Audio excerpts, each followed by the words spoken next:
Chair Allen, I have my devices rolling, and the floor is yours. Perfect, thank you.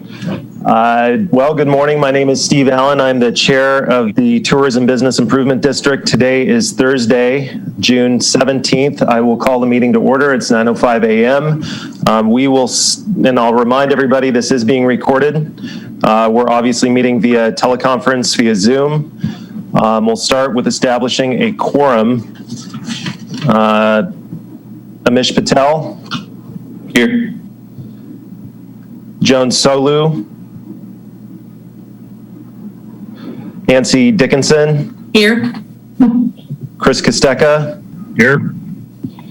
And Terry Ennis is not with us this morning, so Terry's the only one missing. With that, we're going to slow down our busy lives and schedules and take a moment of silence here.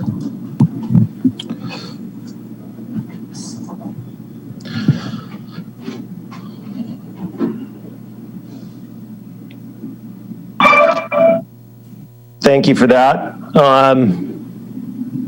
If you're like many hoteliers on the Central Coast, it seems like all the stars are aligning right now. We've got warm weather, you've got summertime, you've got tourists who haven't been on vacation in a long time, you've got the end of a pandemic, and you've got a good economy. So the stars are lining up in a good way, almost the opposite of last year.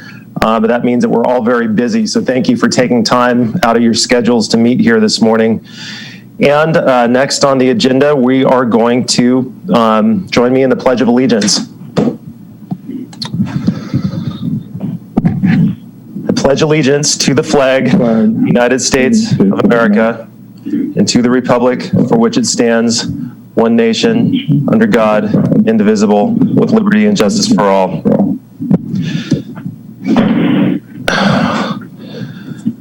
Okay, are there any board member announcements, board?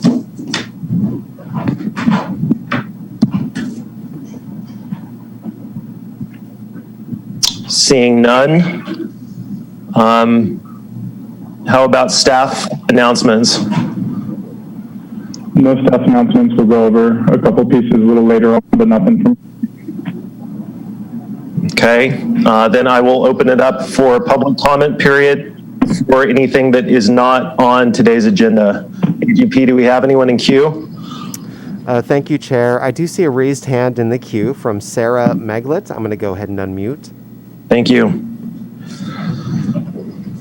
Hi, folks. I just wanted to introduce myself. My name is Sarah Maglet. I am the business manager newly hired at Beach and Bay Getaways and You Relax Vacation Rentals. Looking forward to meeting all of you and being a part of the work that you're doing. Great. Thank you, Sarah. Nice to meet you virtually. I hope to meet you in person here. Thanks.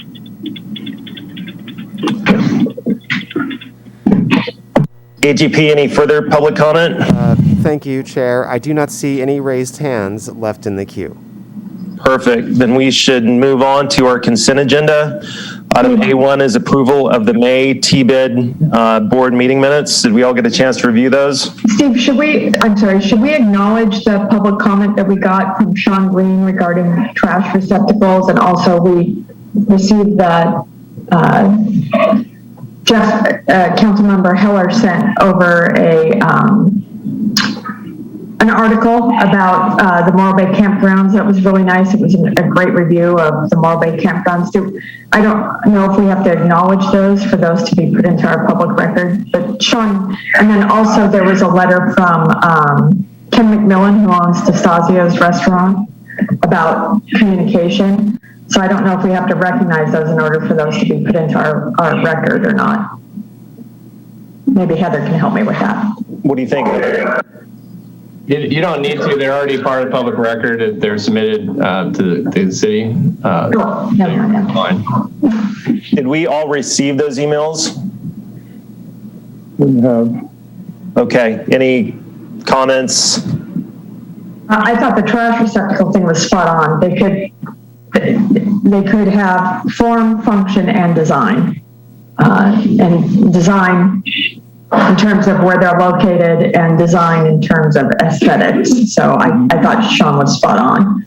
Mr. Green was suggesting that Morro Bay do something, with succulents similar to, was it Pismo or what municipality? Cambria. Okay. So I would agree with you, Joan, depending upon the cost, that seems like would be a good addition. Any other comments on the emails? Okay, moving on to the consent agenda. We need a motion to approve the meeting minutes from May. So moved. We have a second? Second. I think Mish got it first, so all in favor? Aye. Perfect. Heather, we don't need public comment on that, correct? That is correct. Okay. Item B, business items, review of the TOT and STAR reports. I'll have a crack at that for you guys. I'm going to try to share my screen here to digest this information just a little bit easier. Let's see. Can everybody see that or no? Yes. So you're seeing the TOT report that I'm kind of distilling down for us so we can have a quicker snapshot at the numbers.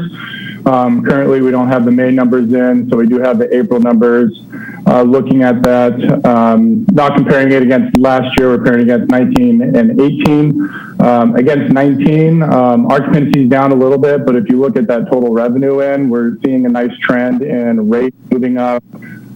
Which is what I think we're looking to do here in the city is start driving some rate, getting some value out of the rooms, not necessarily chasing that occupancy number, but being off 3% with that number of revenue coming in is a great place to be. We're seeing a great trend through the month. Interesting note on this is when we look at the vacation rental receipts up from the year prior, we're almost looking at like a 20% increase. Vacation rentals are doing great. Hotels look like they're are doing great as well in this recovery. It'll be interesting to see how the summer pans out, but in my talks with the hoteliers, it sounds like summer is starting to come alive, and we'll have those numbers for you as they're coming through. Thank you, Michael. Are we just not including 2020 because it was such an anomaly?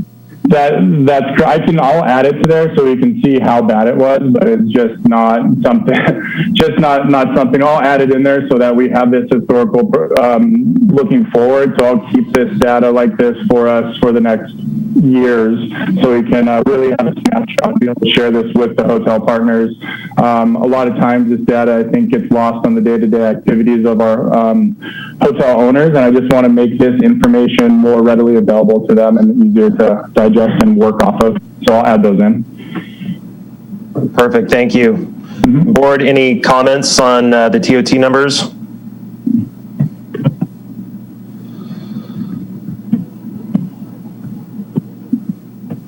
Okay, not seeing any. So I'm sorry, these are STAR reports here, correct? These are STAR reports, this is the TOT numbers. The STAR reports are looking very similar. The catch with the STAR reports, as usual, is we just have about 4 properties that are reporting into that STAR report. Those numbers are slightly higher than what this average is across the board, but this gives us the snapshot of all of the properties together. Okay, perfect, thank you. Mm-hmm. If there's not anything further on that, I believe we're just reviewing that information. Yes, Joan? Yeah. Sorry, Michael, when you did this and you have your vacation rental receipts here and the hotel receipts, do we know how many vacation rentals we have? Was that 20% due to an increase in vacation rentals, or is it an increase in demand? In other words, I know that they can add as many vacation rentals as they want, I think, in non-resident, like in commercial zones. So did we pick up more vacation rentals this year because of people trying to figure out additional way to earn money because of the, I don't know, or maybe we lost some. I believe we're limited to 250 vacation rentals within the city, Scott, if you want to confirm with that. Yeah, we have up to 250 permitted in residential. There's probably a handful of commercial. City Council, when they adopted the new revised vacation rental ordinance last fall, put a moratorium on any new vacation rentals in residential areas. So we're probably down to 175 truly operating vacation rentals. So I think these numbers are static. In other words, when comparing to 2019 or 18, the number of operating vacation rentals are essentially the same. So what you're seeing is a significant increase in demand. And in my talks to the property management companies, I met with Sarah a couple weeks ago, and I've talked to a couple other property management companies. They're having another off-the-chart year is what they're saying, leading through spring, and then summer is seeing a really high demand there as well. I think it's anywhere on the coast. Yeah. Yeah. That is correct. Any other comments? Okay. I'm sorry. I was just going to say that, yeah, it looks like all the increased foot traffic that we've been seeing for a while is now beginning to equate into hotel stays, which is what was our hope, and it appears to be happening. So that's good news because the foot traffic's still pretty amazing midweek out here. I do have a question, Scott, and this one's for Scott. Scott, with increase with California opening back up, those are some really great words. California is open for business, right? That's terrific.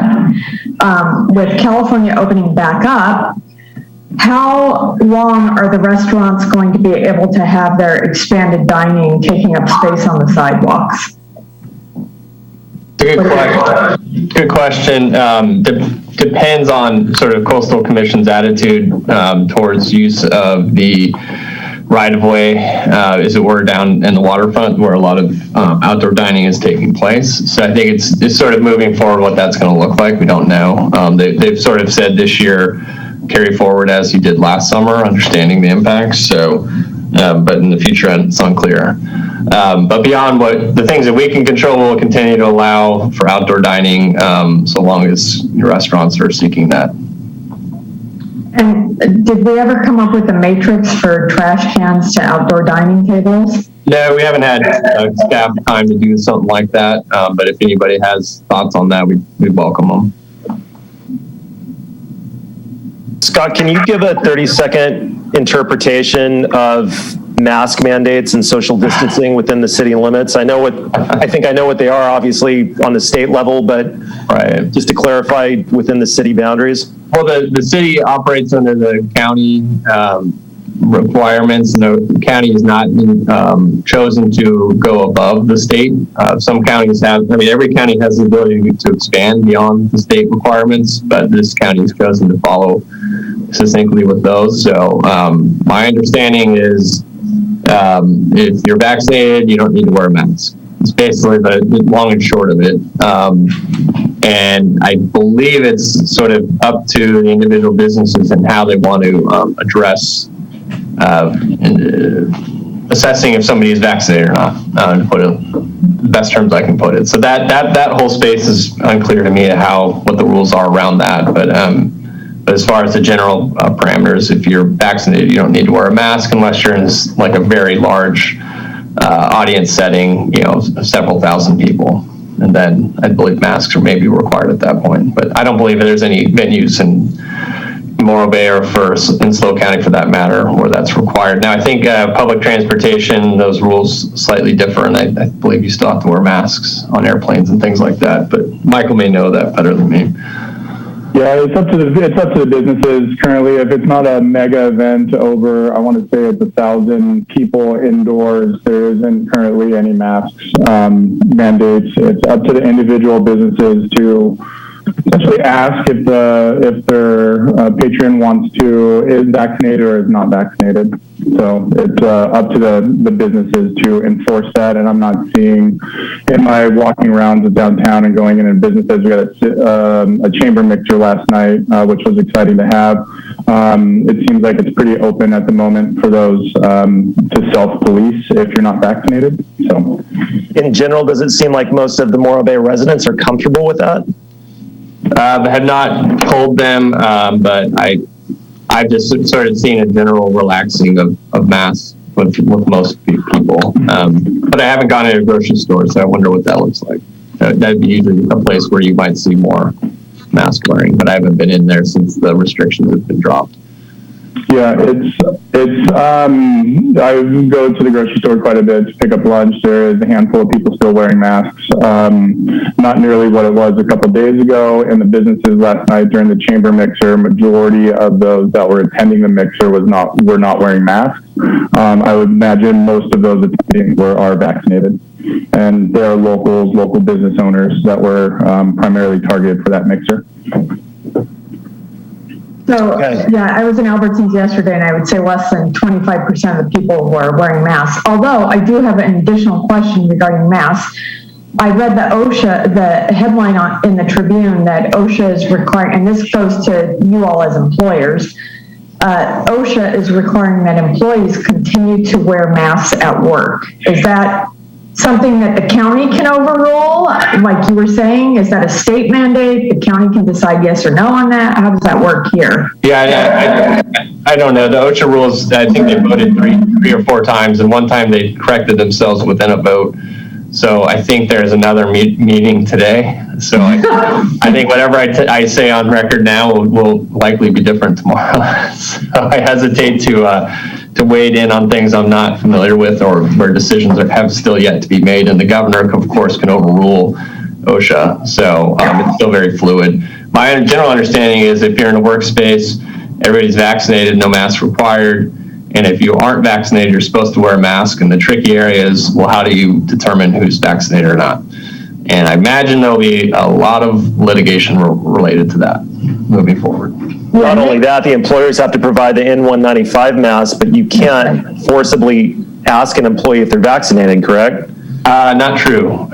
You can. And this is, but again, I think there's going to be litigation related to that. I just foresee that happening given what we experienced last year in terms of litigation. So universities, I know several universities, I think the CSU system is requiring vaccinations and proof to come back.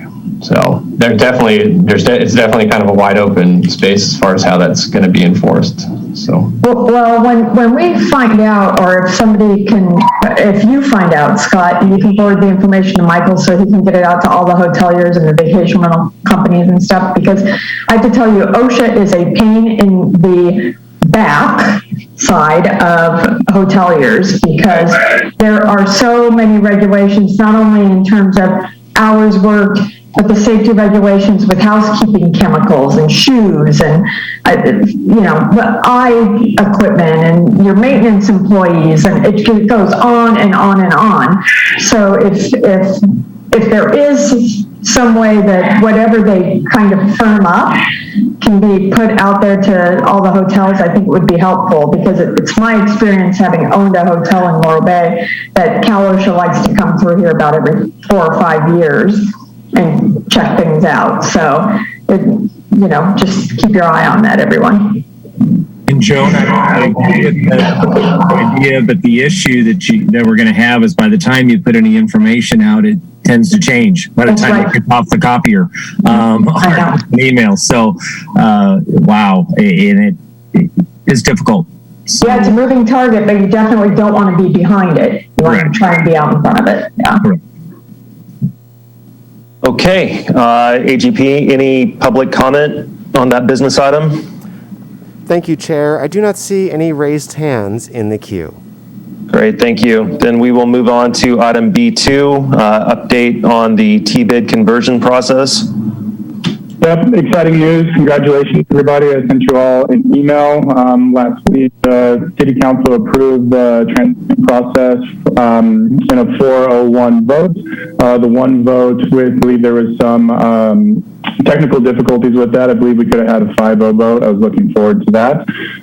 So the City Council was very impressed with the work we're doing and didn't have any questions for us moving forward. So we were on to the next steps of the transition process. Currently, we're working through the insurance, budget, banking, all of the pieces that need to line up, and also working through the contract between Visit Morro Bay and the city right now to have that hopefully signed prior to July 1st. I have confirmed with Civitas that if we do not have that for some reason signed before July 1st, we might be slightly out of compliance, but since it's in the pipeline, we aren't at any major risk of compliance issues. So there's a couple dominoes that we need to take care of in the next couple weeks, but other than that, things are lining up well. Great, thank you, Michael. If I'm not mistaken, this may or may not be the last meeting of a city advisory board. This is the last meeting, so I want to thank you all for your time, patience, and participation through this last year. A number of you will be on the next cycle of what we look at in Morro Bay tourism, but I want to celebrate you guys and your work that you've done over the past few years to get us to this point. I look forward to the future of what Morro Bay tourism will become. Thank you. Thank you. Good work. And I'd like to echo that for all of you here, and for Terry who wasn't able to attend, and those who came before you as board members, and the experiment of the city overseeing tourism. It's been a learning experience for me, and I know the council members and staff who worked for us. And delighted that Michael and Taylor are still on board and will help with the transition. And obviously we'll be talking about what that looks like, I guess, relatively soon when the new board meets. I don't know exactly when that's going to be, but it's been a delight to work with each of you, learned a lot. And you've helped shape a really excellent approach to tourism and thinking about how to combo that with the concerns of our community. And you don't typically see that with a tourism board. But Morro Bay is unique and special, as we all know, and we want to keep it that way. So thank you for all your hard work. And as Michael said, looking forward to carrying it forward in a new space. Well, we appreciate that. And I think the relationship has been symbiotic too. I think the city has helped the business community quite a bit, especially in this past 12 months. And, I, for one, hope that Heather continues to attend all the meetings, gives us advice. Don't count on it. All right. Anything else, Michael, on the conversion process? Not currently. I'm excited for the prospects of where we're moving forward. Having a 5-year runway is really going to give us the ability to be strategic year in, year out. And then looking forward to a strategic planning cycle, and we are in a marketing RFP process at the moment as well. So things are aligning for the future. Fantastic. Any comments, questions, board? Kind of a tactical question, but one of the things I did in the last few weeks was I've gone out with some of the trash heroes and picked up trash, and using the app to catalog what trash we're picking up, everything. And since trash is such an important topic for this board over the last few years, I'm just curious, Scott, how you would see the partnership between a city program such as Trash Heroes going forward with the tourism board's because I've never heard us as a tourism board talk about the Trash Heroes program, and I think the Trash Heroes program is such a huge success. I mean, I went out with one of your Trash Heroes stars, Laura Hill, and it was a blast. We're picking up trash, having this great time, getting some exercise, everything. And so I've never heard this board even acknowledge the Trash Hero program, and I'm just curious how those two things might work together. Well, that's a great point, and it's probably on me. I've never really brought this up with the board, but that program has sort of been on, I wouldn't say on a pause. It's just our former finance director was the one who kind of championed that and pushed it. And when she left, we've been trying to plug that big hole. And we'll have a new person stepping into that role actually next week, which is fantastic. Oh, great. And obviously she's starting from scratch, so I don't want to put communications on her right away, but I think over time we'll be able to kind of think about how to do things like that more. And obviously, city will have representation on the new TBID board, so that'll be a great opportunity to talk about kind of the global issues around trash and public spaces. So I think the Trash Hero program, or whatever kind of emerges after COVID, and that with that kind of programming would be a great subject of discussion. I expect that trash isn't going to go away as an issue, so we'll be having those conversations. I can foresee that. Yeah, because I mean, when you said that, you're looking for a ratio between tables and receptacles. I mean, the people that I met that are on your Trash Hero, they're still continuing to do Trash Hero during the pandemic. They're so smart. These are very experienced, incredible people. Right. Like, you could ask them to do that ratio. They'd be right on it. That's a good point. And I get regular reports, trash reports, on Sundays or Monday mornings from one of them, and it's been really helpful to okay, we're seeing the same issue emerging here, and then trying to focus staffing on that, and the conversation that we'll be having internally about trash receptacles and the proper ones, that Sean Green identified in his email. It's a good one. Obviously, the more artful they are, the more expensive they are, but we understand that functionality is important, but aesthetics is too, and finding ones that can keep the seagulls out will also be important. And I think we can engage with the Trash Heroes to help inform that. That's an excellent. Yeah. Thanks for that question. Thank you. Good comment. Historically, my understanding before we had this well-balanced board is that these meetings tended to sometimes be contentious, and that's maybe part of the reason why they started to be recorded, and we're in the city chambers and we're a little more official. Is there a chance ultimately when we can meet in person, are we still going to try and meet with that format and record these, or do we have any idea, Michael or Scott, how that's going to work? I have no idea about that. That's one of those details that Michael and I will be working on. And I don't believe there's a requirement to record necessarily. And then I think the other part of that question is we plan to try to get back into the chambers or the Vets Hall probably September-ish, and have a hybrid setup where you can still Zoom in from home as staff or a council member, board member, or be present in the facility, and also the community members can be present at the facility or online. So that we're aiming for September.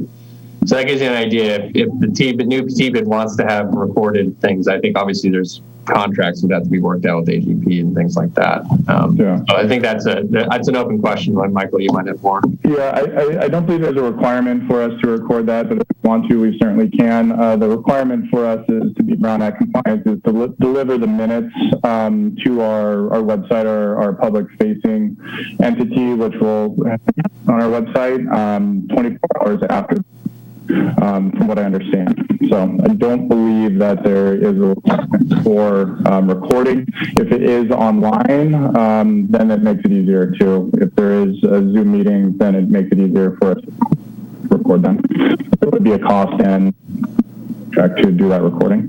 Go for it, Joan. Yeah, last time we were independent as a group, we did record, but we had no place to put it. So we recorded our minutes and we put them on the website. And then we paid AGP for our contract.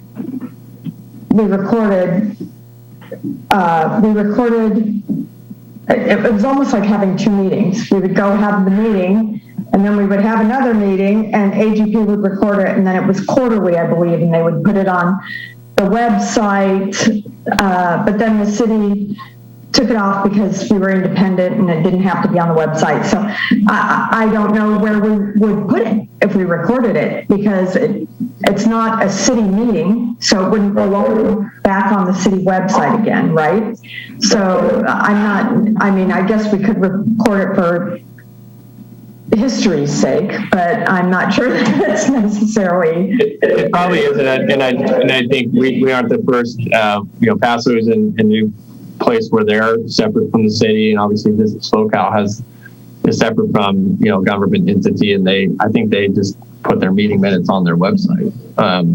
So I think there's a lot of different ways we can approach it. And quite frankly, I have heard over the years, I heard many times from other municipalities in our region, oh yeah, we watch your meetings because we want to know what your TOT is and we want to know what you're doing because you do everything openly. We watch all your marketing presentations, we watch all your, which is not good for Morro Bay, right? And then you try and get out in front of it and they're like, oh, that's a good idea, we'll take that. So, you're just, yeah, so there you go. Ideas are cheap. Ideas are cheap. Execution is everything. Right, exactly, but it wasn't helpful, right? So. Okay, good comments on that. Well, I personally look forward to the time when we can meet again in person and see each other face to face. It's been a long time. Absolutely. Any other comments, AGP public comments on that item? Yes, thank you, Chair. I do see a raised hand in the queue from Sarah Magile. Thank you. Thank you, Board. I just wanted to circle back to the comments on trash and the Trash Heroes. First, I think that's a fantastic program.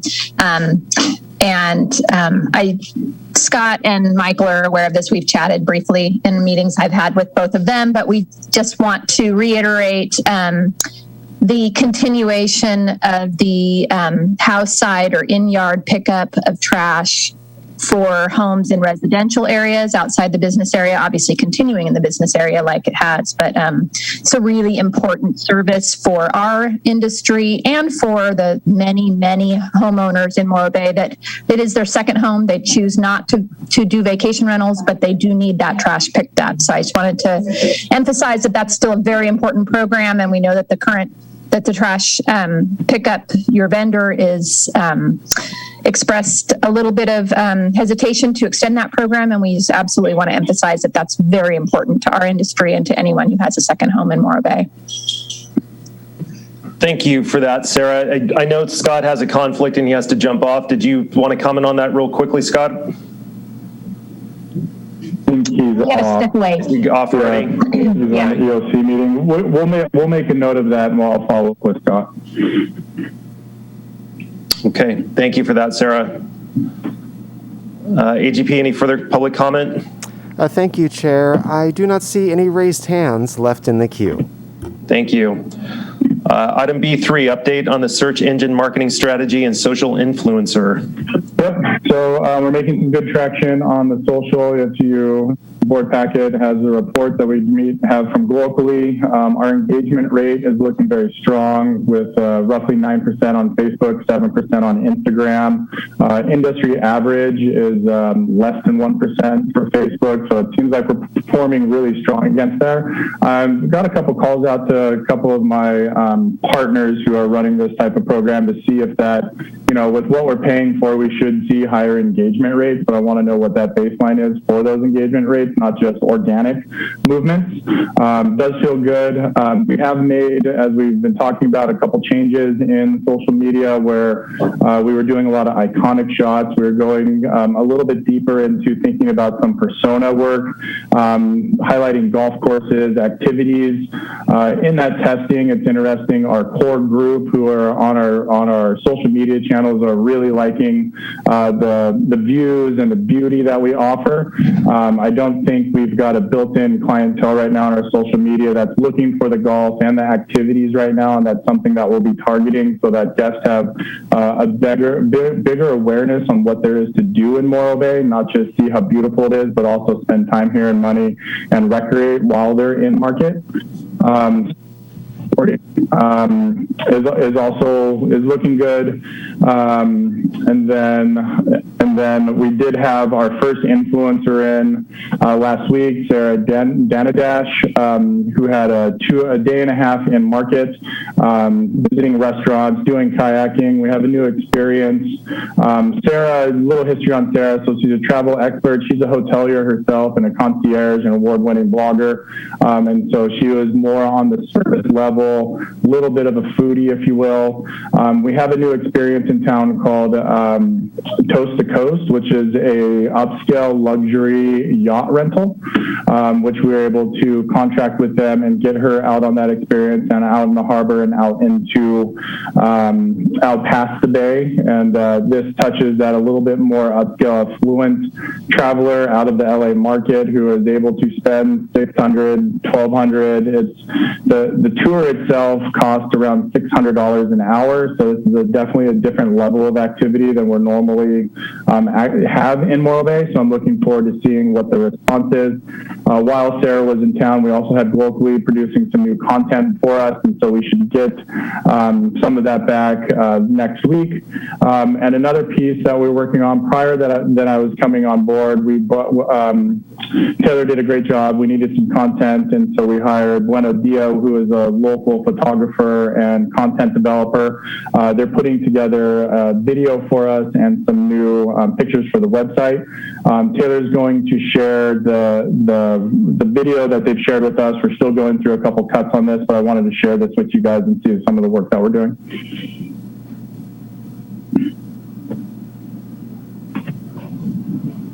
Thank you, Michael. Yeah. And I'm sorry, did you say Taylor's going to share that now or in the future? Right now. Sure, I think she's gonna share it right now. Yeah.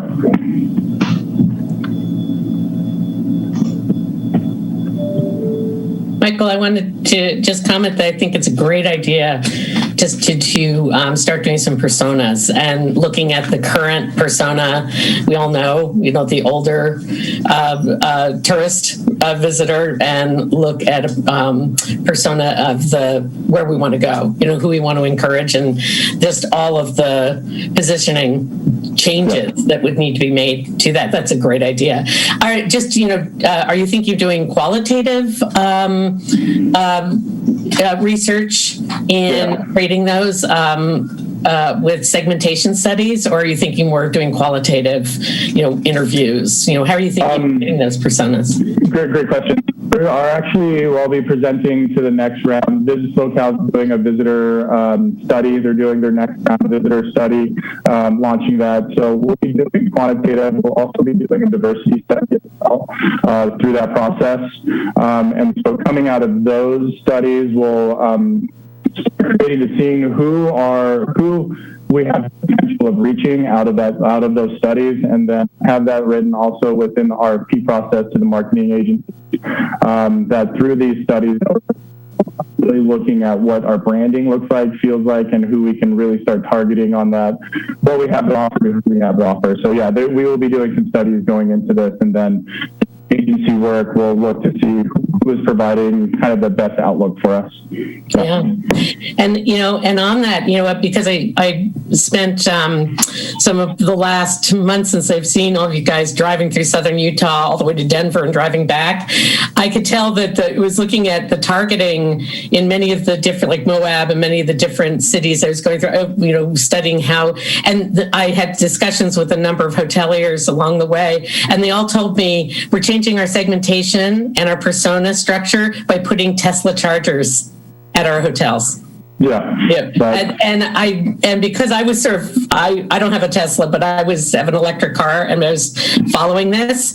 It was amazing how the positioning and the segmentation of the visitors was changing by who had available chargers. Yeah, that's true. And I'll be honest, we used to have electric station in front of the office here in Morro Bay. We don't currently. We've had in the last 2 weeks 4 or 5 people coming and looking for those.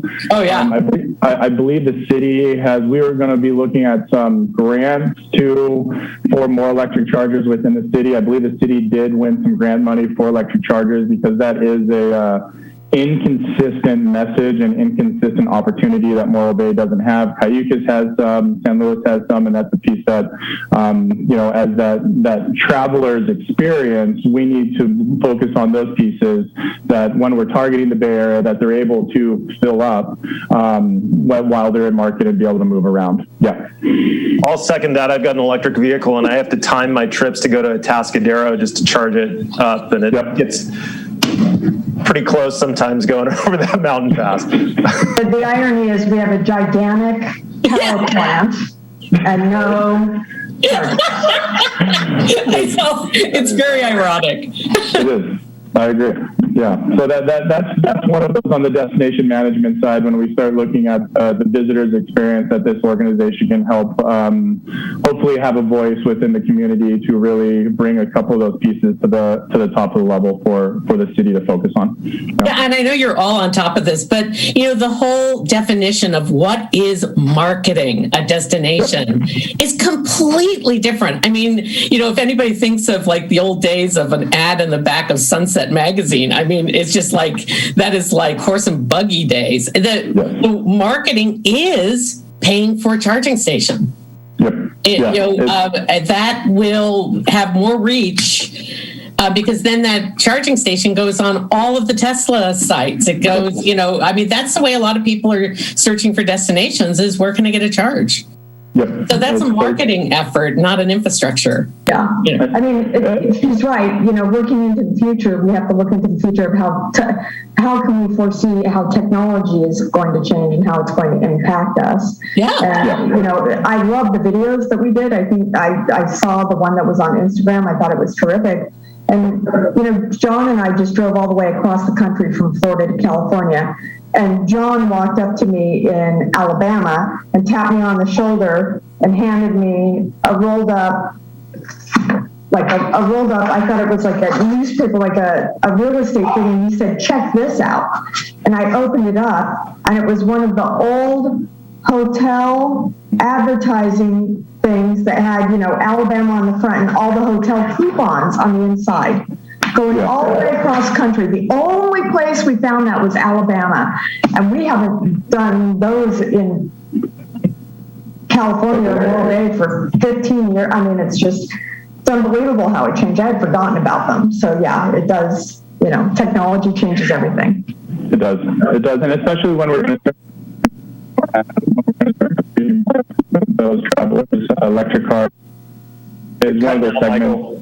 When we start targeting the affluent markets, the EV world is a culture of its own within that segment. We need to be able to offer those services to them. Yeah. Especially when we're positioning ourselves as a green destination with the new battery charging station, the wind, electric, those type of pieces, and then not having a basic service. So.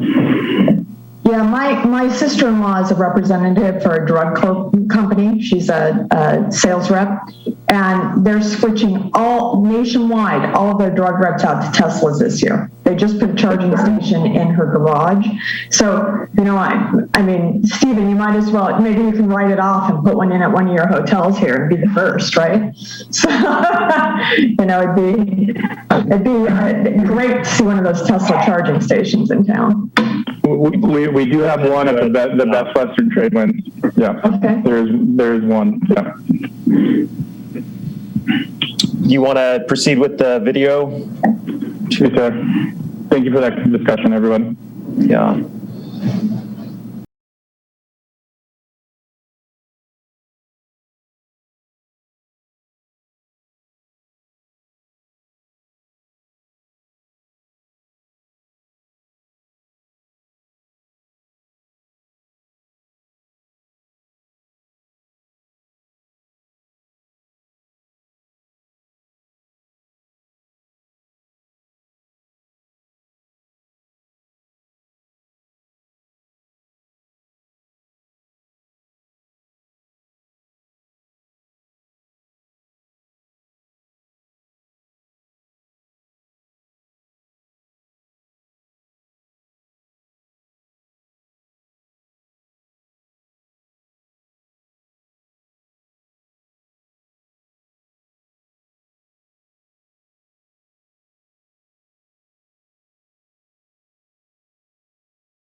There you go. We're doing a couple little edits to that, but I think that does a great representation on how beautiful Morro Bay is, the activities, the family, and the lifestyle that is what Morro Bay is. So I think they've done a really good job of capturing. I'm interested to hear any feedback you guys have. Very nice. It was great. Very nice. Love it. How do all of you? I'm just curious. From the board. There weren't any dogs featured there yet. We have the dog beach. But how do all of you feel about marketing that this is a dog-friendly town? Is that a problem for hoteliers? Or is that a good thing? We personally have pet-friendly rooms. Yeah. So, yeah. I mean, the dog beach, and especially with the recent acquisition of the dog beach into the city of Morro Bay, I think is just such a huge, draw. So, it'd be great to see a dog or two. You got it. I agree, and I think dogs. My parents don't travel without their dogs. Yeah. They are my second brother and sister. Sometimes it feels like. So I'll just be honest with that. So there is definitely a clientele. I think we do have a good mix of hotels and properties that are pet friendly, and then being able to expose the ability to have your dogs out off leash is something that you're not able to do in the major urban areas. So that's something that we could definitely promote. Yeah, I know things have changed in Santa Cruz, in the last few years. But Santa Cruz used to be dog hostile. You couldn't even have a dog on a leash on the Pacific Garden Mall. So it could be, like Carmel, it could be a good positioning of, hey, bring your dog. We've got a beautiful 3-mile long leash-free dog beach. That's a huge. I know it's a huge attractor for me as a dog owner. I mean, the reality is guests can bring in an emotional support animal, and you can't ask for verification anyway. So you may as well embrace it. I didn't know that. Yeah, Chris, you had a comment? I was just going to say that in that video that we saw, we really didn't have a lot of people in the video either. From far shots we did, but no personality kind of shots. So before we would emphasize dogs, I'd hope we'd also emphasize people. Within there. Yeah. No people. This was a little more of those kind of epic shots on this video with the content that we had with locally last week and the social media. That we had a little bit more concentration on the people and the downtown area, riding bikes, and a little more of the on street, the downtown, and Embarcadero essence is on this one. Couple points for constructive criticism. I'm not sure Scott would advocate for the backflips off the pier. And then that line of people looks like in the hot weather at Giovanni's. That didn't look very appealing. Yeah. But other than that, it was fantastic. Yeah, the huge fish is awesome. Yeah, if you do highlight dogs, one of the things that you may not know if you don't live here and have a dog is that if you take your dog to the beach, you can go up to Limos and they have a self dog wash. So it'd be a great shot to show the self dog wash. Also, or you could show, like, the Harbor House put in a dog wash. I didn't even know that. Put in a dog wash and he just put lawns in. So there are hotels that are pet friendly. They allow the pet in. And then there's hotels that cater to the pet and what they do for the pet. I mean, I remember when I had 456, when we'd get a pet room, we had dog towel blankets for the dogs, and we'd fold them like a dog on the bed and put a dog biscuit in their mouth with a water bowl, a bottle of water in there, a bunch of dog poop bags, for lack of a better word. And, it was like, because we charged extra. Yeah. And the city made extra money because we charge TOT on the pet fee.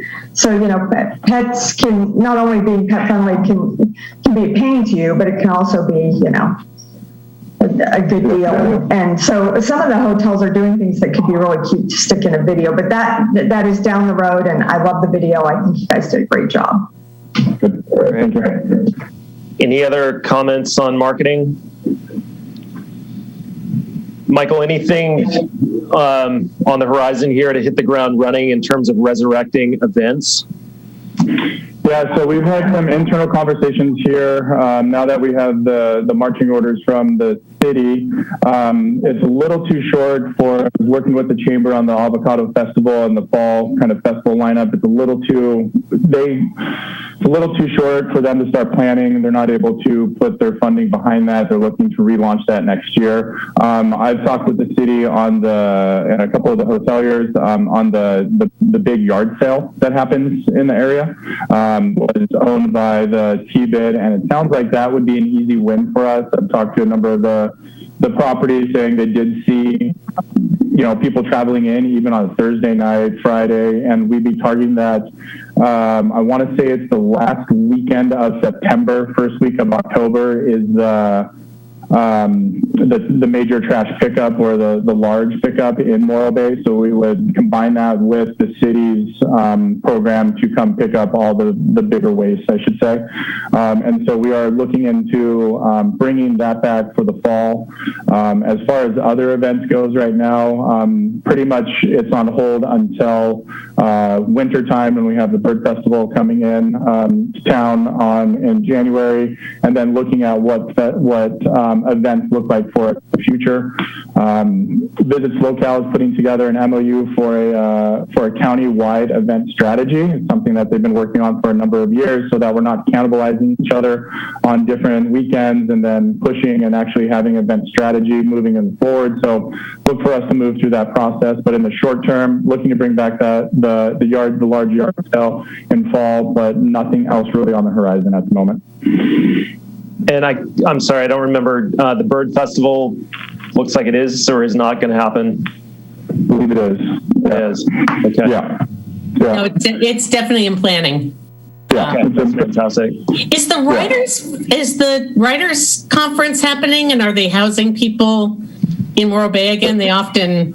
The Cuesta, is it the? Yeah, the Cuesta Central Coast Writers Festival. I see they have some live workshops and panels going on. Just wondering, that's November, right?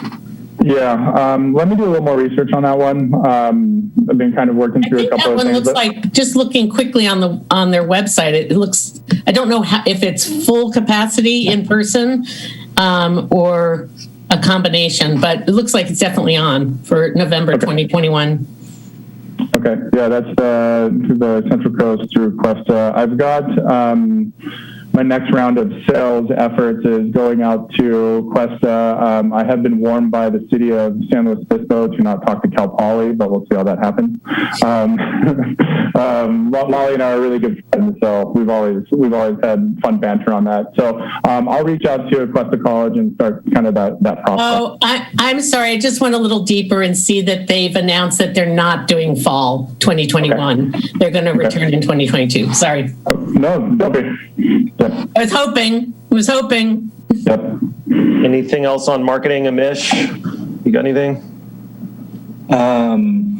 Given that summer's kind of came early in full swing, I don't know how the board would feel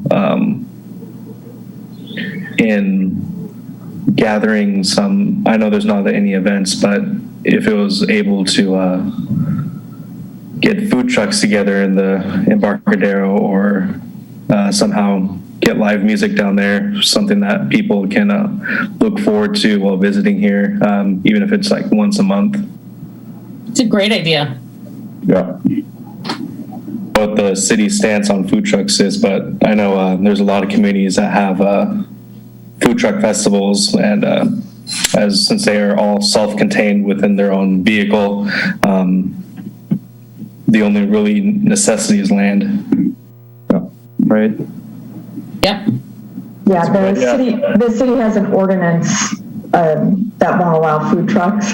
They may allow a festival that's in an enclosed area, but it's brick and mortar restaurants only, so that somebody doesn't just roll into town without a license and sit in front of, let's say, the Siren, and the Siren has food, right, and pump food out, right? So it was and this was probably 12 years ago that they put that in. So they may allow a festival in an enclosed area with a bunch of food trucks like you're suggesting, but they wouldn't allow like a food truck just down randomly especially in the Rock parking lot. They're restricted, which is, there you go. But I believe that there was a lawsuit in Los Angeles.